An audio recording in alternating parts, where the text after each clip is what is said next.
نرجعوا لصلب الموضوع. بالنسبه للنظام العسكري الجزائر، ها هي غادا تسالي 7 ايام د الباكور ونشوفوا شنو يديروا في 23. وراه شحال هذه قلنا بانه ما ينتظر ان يقع في 2023 في الجزائر، ماشي غير احلام ولا كوابيس ولا والو، معطيات واقعيه. ماكرون راه قدامه واحد السؤال كتابي حطوا له الملك محمد السادس شهر 7، قال له جاوبني الصحراء المغربيه بوضوح، ما قالوش حل لي الاشكاليه ولا كتب لي نص فلسفي، قال له موقف واضح من الصحراء المغربيه، موقف واضح من الصحراء المغربيه. 5 د الكلمات. هنشوفوا ماكرون اشنو غادي يدير فيهم، ونشوفوا كذلك ماكرون اشنو غادي يدير مع هاد الدول اللي قاعد كيدير معها الكيل بمكيالين، اللي قاعد داير راسو بانه هو اللي اسس على حقوق الانسان، هو اللي قاعد كينقط الشعوب وكينقط الامم. المانيا خلاص، المانيا، ولكن كونوا متاكدين جميع الزعماء ديال اوروبا في نهايه المطاف تنحني اجلالا للمملكه ولا الامه المغربيه.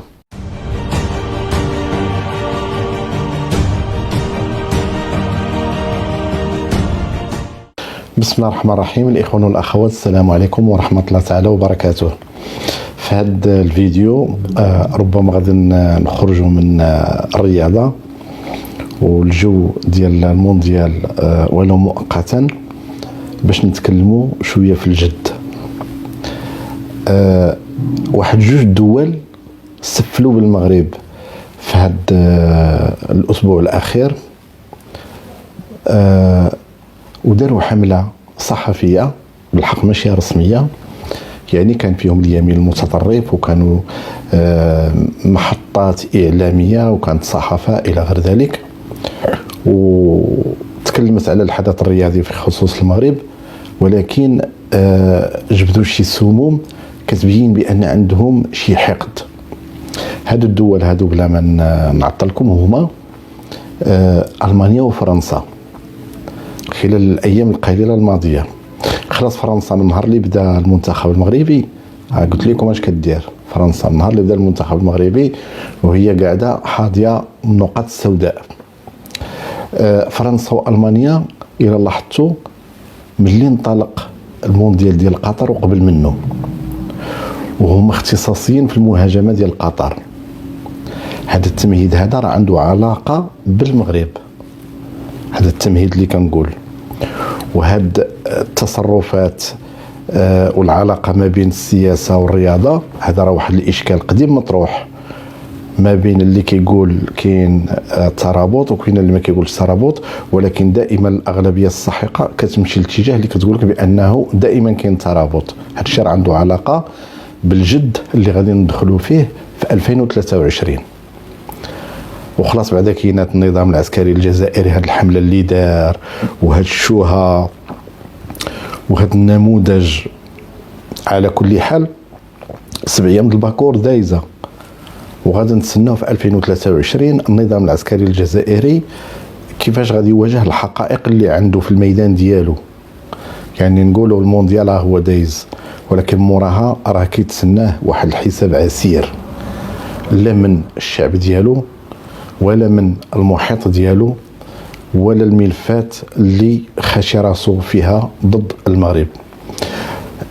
ألمانيا وفرنسا منذ أسابيع وأسابيع وهما لاصقين في قطر.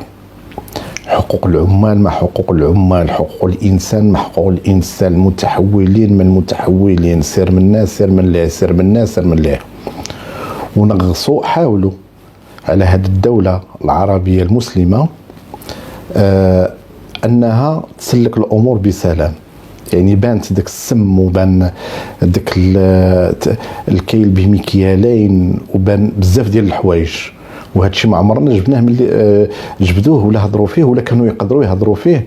مثلا ملي كان يتنظم المونديال مثلا في دول اخرى، مثلا في امريكا اللاتينيه او مع روسيا او في اليابان او جنوب افريقيا، راه كانوا عطاو لجنوب افريقيا واحد العام المنتخب المغربي ب 86 كان مشى ودار واحد الصيت عالمي، وداك الصيت كله جابوا لفائده القاره السمراء. على كل حال الامور بعد تكبت بديك الاتجاه. اذا فرنسا والمانيا عرفتوا علاش داروا القطر هذا الشيء؟ داروه لانه الازمه اللي عايشه فيها في اوروبا والشتاء الزمهرير والقله البترول والغاز الطبيعي هي اللي دارتها لهم الدرجه الاولى. والسياسه الاستعماريه ديال الابتزاز، اعطيني ولا قلت لك لا، او لا قلت لك اودي بانه نتبعوا السوق، غادا نبدا ندير لك حقوق الانسان وندير هادي وندير هادي وندير هادي وندير هادي. المانيا ما نساوش عندها بعض وسائل الاعلام اللي شبهات مغاربه كيقوموا بحركات كيقوم بها اي مسلم، شبهتهم بانهم عناصر مع ديك الكارثه ديال داعش. المانيا علما بانه شكون اللي كيمول داعش وشكون اللي كيخدم بها؟ فرنسا جنوب، وداك الشيء مابقاش كيتستر ولا مفضوح. البلايص اللي موجوده فيها فرنسا هي اللي فيها هذيك الكارثه. وشحال هذه ديك مرات كلينطون ديك المهم مرات نسيت السميه ديالها، اعترفت علانيه قالت لهم ودي باننا حنا اللي مولنا ديك الحركه وحنا اللي صايبناها وحنا اللي خدمنا بها من مور داك الفوضى الخلاقه اللي كانت انتشرت العراق، ومن بعد عاوتاني ديك العراق ديك البلبله ديال الربيع العربي الى غير ذلك. دابا حنايا حركات عاديه كيقول لك راهم كيديروا الحركات ديال داعش هذه ديال هادو المانيا، وعندهم دائما الكيل بمكيالين وتخرج العينين. ماشي غير المانيا وفرنسا، وكاع القوى اللي كاينه في اوروبا فيهم تخرج العينين مع العالم اللي كيحسبوه هما ثالث، وكيوليو يدوروا واحد الدويره وكيوليو يهبطوا الراس. انا غادي نوريكم النموذج ديال المانيا كيفاش هبطت الراس. وماكرون راه في 23 راه غادي يهبط الراس، كونوا متاكدين غادي يهبط الراس لا هو ولا غيره. علاش؟ لانه الاتحاد الاوروبي ما تلا بقى اتحاد. انتم كتشوفوا دابا اوروبا كيفاش دايره. نوضوا قرباله على قطر لان عندها الغاز الطبيعي وما صبرت لهمش الابتزاز.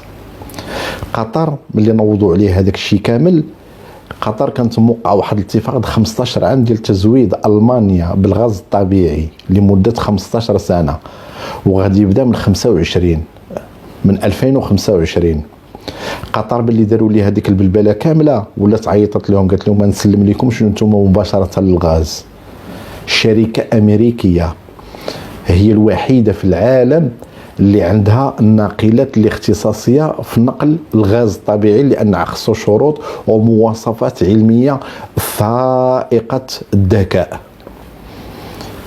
وانا غادي ننزل لكم تصاور باش تشوفوا وزير الطاقه الالماني كيفاش مجلسوا الوزير القطري، والاخر كيفاش قدامه مؤدب وكيفاش كيحني الراس وكيفاش دريوش. يعني دابا هاد البلبله اللي كاينه في العالم وهذا ما تنسيناش بزاف ديال التفاصيل وبزاف ديال الاخبار راه كتبين لنا بان الحقائق راه غادا كتقلب.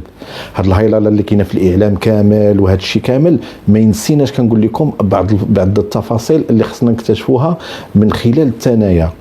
ديك الغوات وداك الشيء اللي كيكون مثلا في الاتحاد الاوروبي وكيكونوا دوك القاده قاعدين كيخطبوا، وهذيك الدوله اللي حاسبينهم هما بانهم بحال غير العالم الثالث راه كيكونوا كيتكلموا بواحد الفخفخه، ولكن كل واحد فيهم ملي كيتخلوا بشي واحد عنده شي حاجه اللي عندها علاقه بالمعيشه في ظل هذه الظروف اللي هي طالعه راهم كيتبدلوا. والاوروبيين راه ماشي اوروبيين متحدين، راه ديما كنقول لكم قراو التاريخ ديال اوروبا. الاصل ديالهم الشعب الجرماني، والشعب الجرماني فروع على اوروبا كامله. وطيله دابا تقريبا شحال شي 15 قرن ما كاينه غير حروب دقه فيا دقه فيك، بادوا بعضياتهم. واللي كانت درونت لهم الشغل هي الكنيسه الكاثوليكيه. التاريخ ديال اوروبا كله حروب وحروب.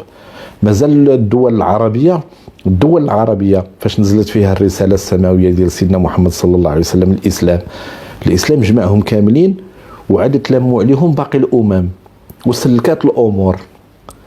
اوروبا ومن نهار فاش تصايبت وما عمرها تفاهمت، ما عمرها. ولو كان كيتفاهموا فيهم شي حاجه اللي تجمع بيناتهم، ما كانش يوقع لهم داكشي اللي وقع في الحرب العالميه الاولى، وداكشي اللي وقع في الحرب العالميه الثانيه، وداكشي اللي هو خدام دابا.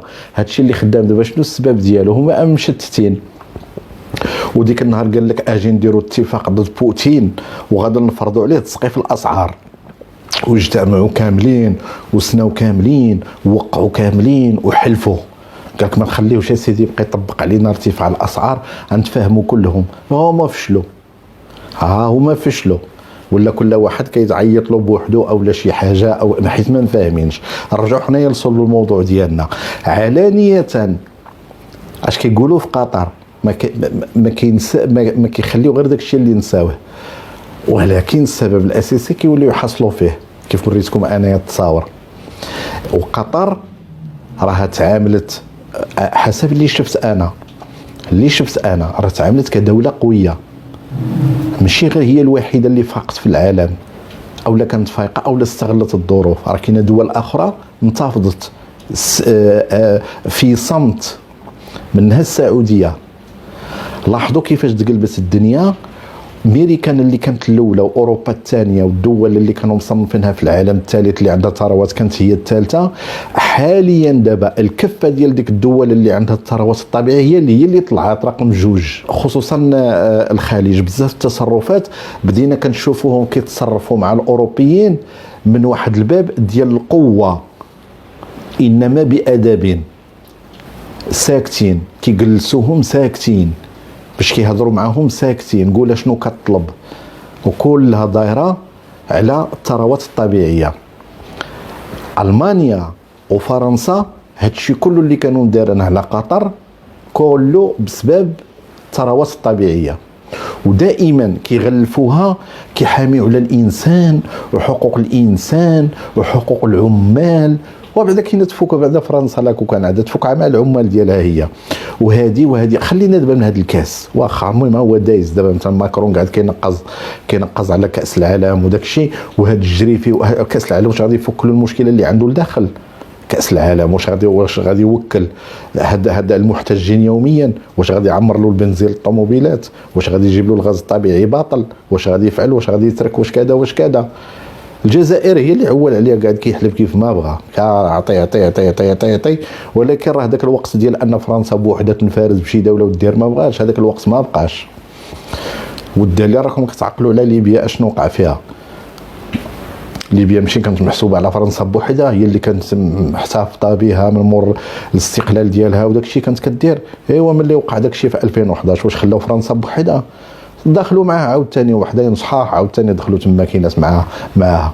وراه حتى القضيه ديال الجزائر دابا هذا النظام العسكري الجزائري اللي قاعد مهمتي فرنسا كذا تبح دا وزيد الى غير ذلك، راه كيجيب الله زعما. وفرنسا واش كاين شي واحد على زعما فرنسا بوحدها اللي كاينه في الكره الارضيه؟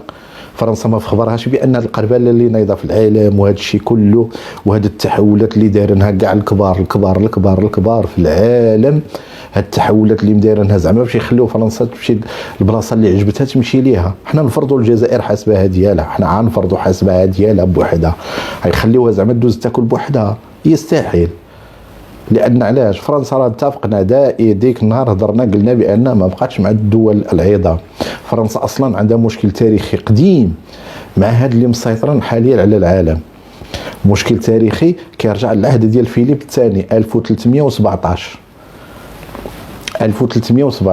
حلقه اخرى ان شاء الله نزيد نفسر لكم. هاد السم اللي بان خلال الايام القليله الماضيه، وان كان تلون بالرياضه ولكن راه الجانب الخفي ديالو راه سياسه. الجانب الخفي ديالو راه سياسه. نجيكم نيشان. كتعرفوا بانه العاهل المغربي او الملوك المغاربه كاملين عندهم دائما علاقات مع الدول الخليج طيبه. والان الزعماء ديال اوروبا المخير فيهم محتاج للثروات، ولله الحمد جات في يد دول عربيه واسلاميه. هذه الدول كلها توكن احتراما شديدا للمملكه والعاهل المغربي. راه كان معروف الحسن الثاني الله يرحمه كان معروف دائما هو عنده كيتفكوا المشاكل ديال الزعماء العرب، ديك المصالحات وداك الشيء كان هو اختصاصي فيهم، عنده الوسائل وكانت عنده الامكانيات وكان معروفين. وكذلك الان في الساعه اللي المنتخب المغربي قاعد كيلعب مع فرنسا وماكرون بيدو مشى بحال ديك بحال خارج شي حروب صليبيه، بيدو مشى ماكرون. وفي ذاك الوقت اللي يعلم الله اش كان كيوقع اثناء المقابله، يعلم الله بايدن مريح.